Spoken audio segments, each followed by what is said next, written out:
ದೈವಸ್ತುತಿಗಳು. ದೇವರಿಗೆ ಸ್ತುತಿಯಾಗಲಿ, ಅವರ ಪವಿತ್ರ ನಾಮಕ್ಕೆ ಸ್ತುತಿಯಾಗಲಿ. ನಿಜ ದೇವರು ನಿಜ ಮನುಷ್ಯರೂ ಆಗಿರುವ ಯೇಸು ಕ್ರಿಸ್ತರಿಗೆ ಸ್ತುತಿಯಾಗಲಿ.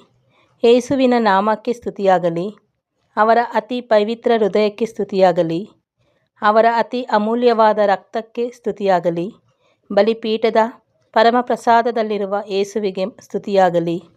ನಮ್ಮ ಪರವಾಗಿ ಭಿನ್ನಯಿಸುವ ಪವಿತ್ರಾತ್ಮರಿಗೆ ಸ್ತುತಿಯಾಗಲಿ.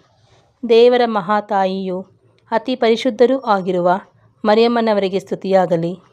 ಇವರ ಅತಿ ಪವಿತ್ರ ಅಮಲೋದ್ಭವಕ್ಕೆ ಸ್ತುತಿಯಾಗಲಿ. ಇವರ ಮಹಿಮಾಭರಿತ ಸ್ವರ್ಗ ಸ್ವೀಕಾರಕ್ಕೆ ಸ್ತುತಿಯಾಗಲಿ. ಕನ್ನಿಕೆಯೂ ಮಾತೆಯೂ ಆಗಿರುವ ಮರಿಯಮ್ಮನವರ ನಾಮಕ್ಕೆ ಸ್ತುತಿಯಾಗಲಿ.